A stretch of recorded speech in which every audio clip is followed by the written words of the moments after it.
wabarakatuh. Perkenalkan, nama saya Roskifa Jelita Lila dari kelas 11 OTKP 1 SMK Negeri 44 Jakarta. Di sini saya akan menjelaskan materi tentang sistem penggajian pegawai.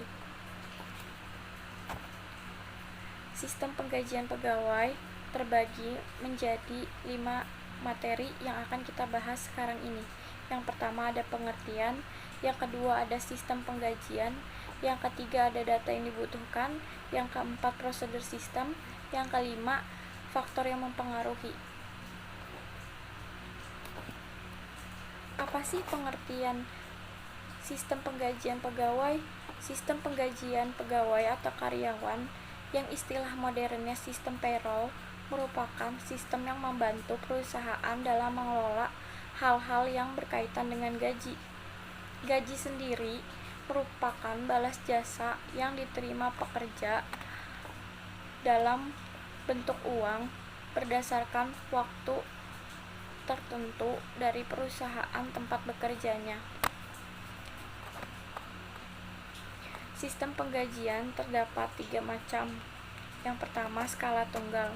Sistem penggajian di mana pegawai yang berpangkat sama diberikan gaji yang sama dengan tidak memperhatikan sifat dan tanggung jawab pekerjaan itu. Yang kedua, skala ganda. Sistem penggajian di mana gaji diberikan berdasarkan sifat pekerjaan, prestasi yang dicapai, berat dan ringannya tanggung jawab pekerjaan yang harus dipikul. Yang ketiga, ada campuran. Menetapkan penggajian berdasarkan skala tunggal maupun skala ganda, yaitu pegawai yang berpangkat sama diberi gaji pokok yang sama. Di samping itu, diberikan tunjangan kepada pegawai yang melaksanakan pekerjaan yang sifatnya memerlukan pemusatan perhatian dan pengerahan tenaga. Ada data yang dibutuhkan dalam sistem penggajian terbagi menjadi 2 macam. Yang pertama, data konstan merupakan data yang tetap dan tidak berubah dalam sistem penggajian. Data konstan hanya perlu dimasukkan sekali di awal, tidak perlu dimasukkan ke sistem secara berkala tiap periode pembayaran gaji. Yang kedua, data variabel merupakan data tidak tetap yang selalu berubah tiap periode pembayaran gaji. Oleh sebab itu, data variabel perlu dimasukkan ke sistem penggajian setiap periode pembayaran gaji. Sistem penggajian dapat berjalan dengan adanya masukan data di dalamnya. Prosedur sistem penggajian.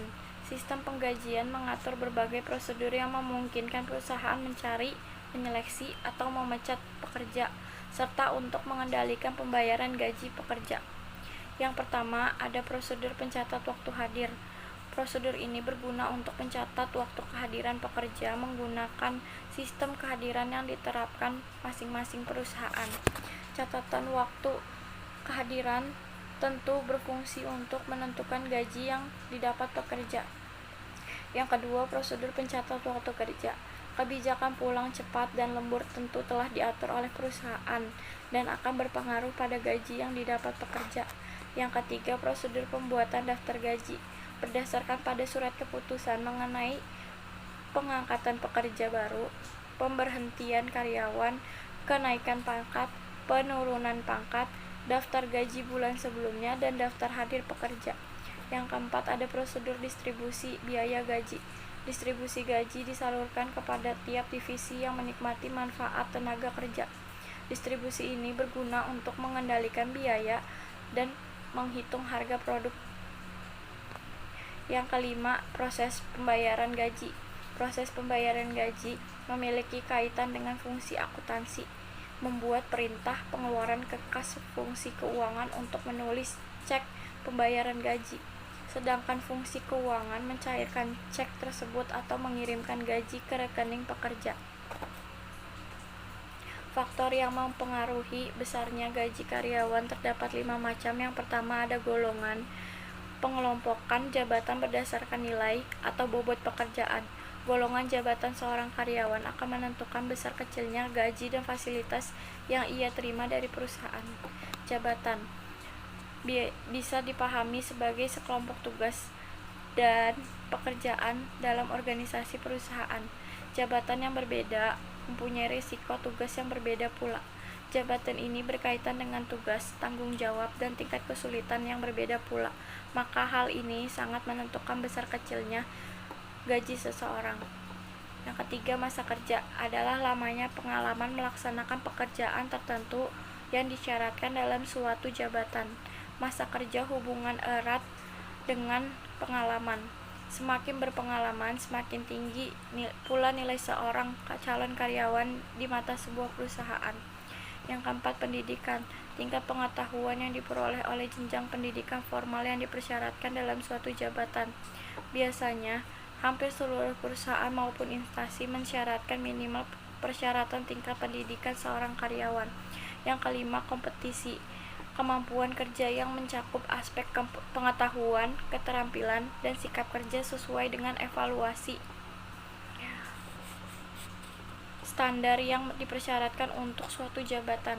Jika kompetensi karyawan sesuai dengan jabatan yang diembannya, perusahaan akan diuntungkan karena akan berpengaruh pada produktivitas perusahaan.